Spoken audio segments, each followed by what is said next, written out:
The longing for my dead daughter hasn't eased since the airstrike. The sadness still lingers. During the skin graft procedure, my daughter cried a lot. She said, "Mom, I don't want to live this life anymore."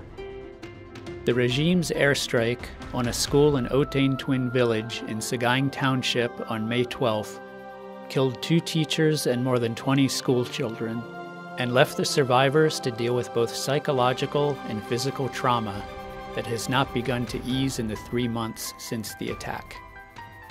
Hello and welcome to Doh Athan, a weekly podcast about human rights stories from Myanmar. It's brought to you by Fondation Hirondelle. This episode is produced by Doh Athan freelancer Esther J. Names may have been changed to protect contributors.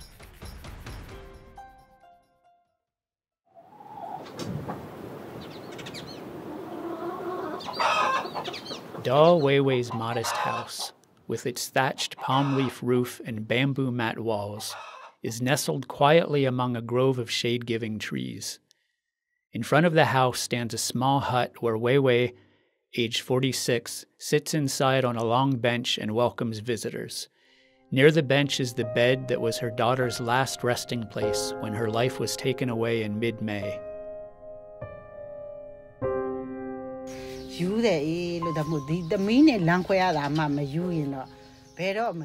I'm going mad with longing for my daughter. Losing her has driven me crazy. If this isn't how I'm supposed to feel now, then how else should I be feeling? This is the last thing I wanted to see happen. I have no other choice but to lose my mind. It's the only thing I can do.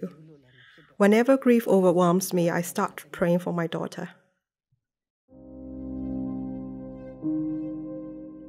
More than 3 months have passed since Daw Waiwai's 7-year-old daughter died in a regime airstrike on the school in her home village of Oh Tein Twin in Daw Township, Sagaing Region.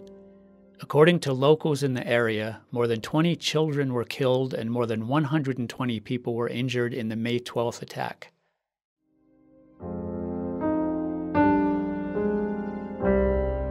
Daw Waiwai, a widow, had 2 daughters and lost the younger one in the airstrike. Every day, she wonders if her smart, energetic, and well-behaved daughter is doing well in the afterlife, and when she will be reincarnated into her next life.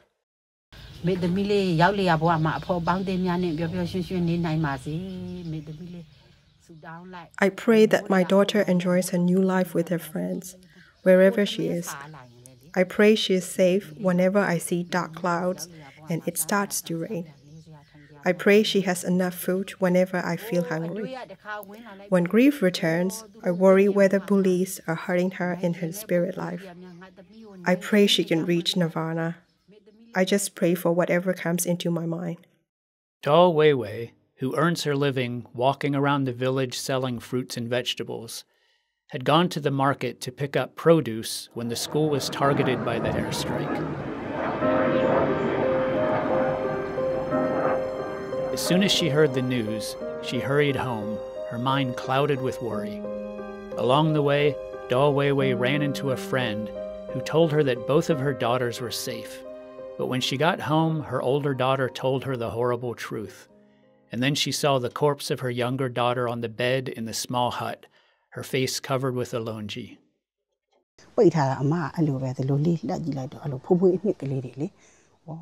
When I lifted the longi a little, I saw a white substance. I thought it must be part of her brain. I couldn't continue looking. I didn't want to see the rest of her face. I broke down and cried. I called for her to be reincarnated as my daughter again and to come back to me, or to be reincarnated in a place where I can see and hear her. That's the only thing that would make me happy. With hopes of her daughter being reincarnated into a new human life, every day Daw Waiwai makes merit by praying and making donations at the nearest pagoda and monastery. In the morning, she offers flowers to the Buddha and washes the face of a Buddha image. She donates her daughter's favorite food for lunch to the monastery. In the evening, she lights candles in front of a Buddha image and says more prayers. The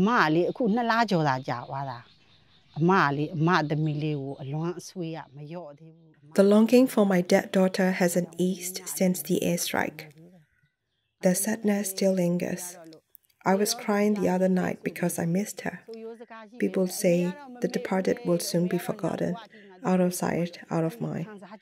Oh, my daughter, I will never forget you. I used to go out selling fruits and vegetables around town. If I go out, I can sell everything in 2 days. I don't go around selling much anymore, and if I stay home, all the produce spoils.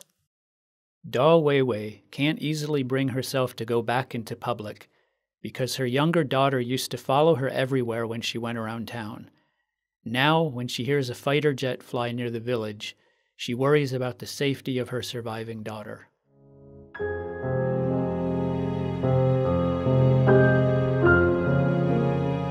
The airstrike has left physical and psychological scars throughout the population of Oh Tein Twin. This includes the students and teachers who were at the school when it was bombed, as well as those who, like Daw Waiwai, lost loved ones. Some mothers lost more than one child, and many have been too emotionally traumatized to return to work. The school that was attacked opened in 2022. It was an independent school recognized by the Parallel National Unity Government, or NUG, which was established by elected lawmakers deposed by the coup. There were 20 teachers and 294 students, and over the past 4 years, the NUG provided the school with financial assistance on 2 occasions, totaling 1.9 million chats, or around $430 at the market rate. Mang, an Oh Tein Twin Village Administration Committee member, said parents who lost children in the airstrike have been overwhelmed with grief. When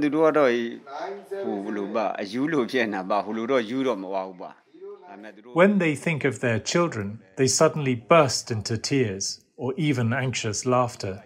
We tell them to eat regularly, but some of them can't even drink or eat, so we have to give them IV drips or vitamin booster shots because we don't want to see their health decline. We try to comfort them. They're completely heartbroken. Even those who did not lose family members have been affected, as they constantly worry that their children might be harmed or killed in another airstrike. Most mothers whose children were injured in the bombing are reluctant to take time for themselves to deal with their own psychological trauma. Instead, they are focused on healing the wounds of their sons and daughters. Among them is 30-year-old Ma Khin Khin, whose 10-year-old daughter was severely injured in the attack.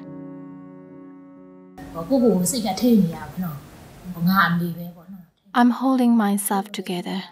After all, I'm a mother. Compared to those who lost their children, I still have my daughter. She stayed alive.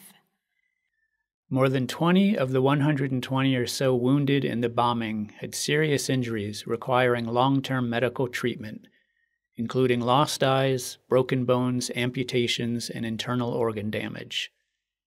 Ma Khin Khin's daughter was hit by shrapnel, which tore through her thigh muscle, broke her right femur, and left a large hole near her pubic area. Her eyesight is still blurred from dust and gunpowder from the explosion. She has had 4 surgeries so far, which required skin grafts from other parts of her body to help close her wounds.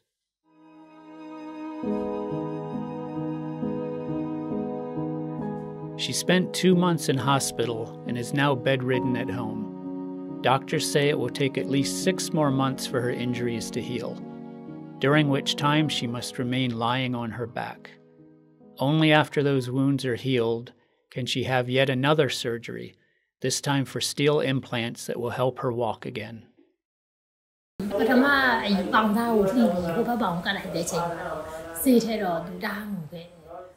During the skin graft procedure, my daughter cried a lot. She said, "Mom, I don't want to live this life anymore." Her teacher and 3 of her friends were killed. Once she heard about this from visitors to the hospital, she told me that without her teacher and her friends, she didn't want to live. She was screaming, "Let me die." As she recovers, she has become more enthusiastic about going back to school, but only in a town safe from airstrikes. Her father stopped working at his job in a nearby town so he could stay home and help take care of her. Ma Khin Khin has considered selling their house in case they need money, because for now they're living on their meager savings. We don't have any other income. We don't have any other family members who can help us. It's just the three of us. We have income for food only, if my husband works. But I don't want to make a fuss because our daughter gets sad when he is gone. So we need to make money in other ways, even if it means selling our house. I want my daughter to recover. Hospitals and clinics in areas controlled by anti-junta forces have provided free treatment for children injured in the airstrike. Through donations from local and international organizations, as well as from private contributors, parents have also received travel expenses to take their children to hospital. But some are finding it difficult to cover expenses for long-term treatment or prosthetic limbs. There are many children who need long-term treatment. The parents can't afford it. Some might have to sell their houses.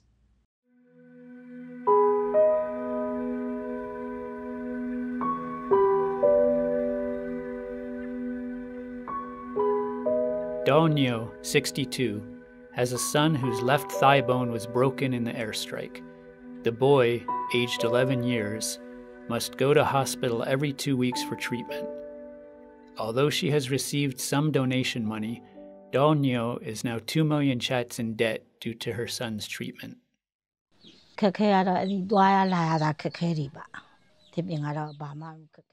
The only challenge is transportation. I need to hire someone to drive, and I need to pay the cost of fuel. If there was another person, we might be able to share the fuel cost. But for now, I'm paying by myself. It's not cheap. This is not the only trouble for Daw Nyo's family. She and her husband are both in their 60s and are suffering from poor health. One of their 6 children is blind. 2 others are married. That left 2 working-age sons to rely on for income, but one became physically disabled when he was hit by a car.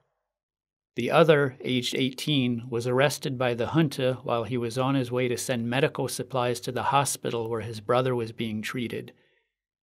The family hasn't heard anything from him for more than 3 months.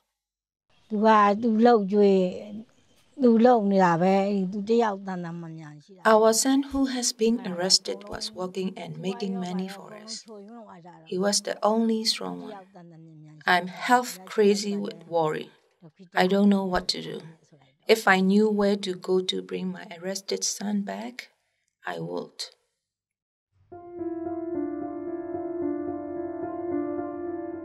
In the wake of the May 12th bombing, the regime said reports about the airstrike on the school were fake news and claimed the explosion was caused by anti-junta fighters manufacturing bombs inside the school.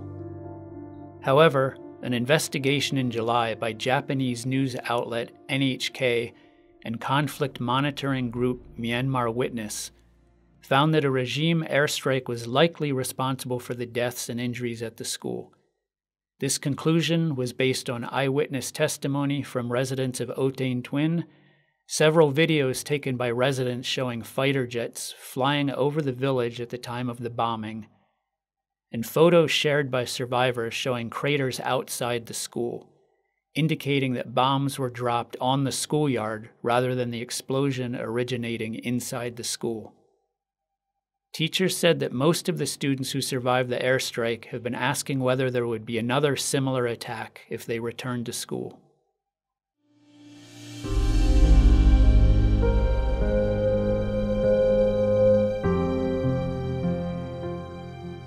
Daw Waiwai had intended to send both of her daughters to school until they completed grade 12. But after losing her younger one, she said she would take her surviving daughter with her wherever she went, rather than send her to school. Now, Daw Waiwai is only hoping for a peaceful life.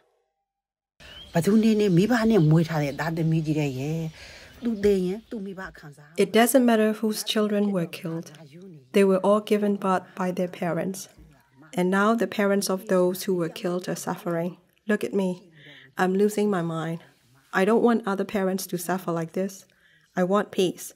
I want people to have mutual understanding and to live peacefully. May I not hear the unpleasant sound, and may I not see the unpleasant sight of any more children dying.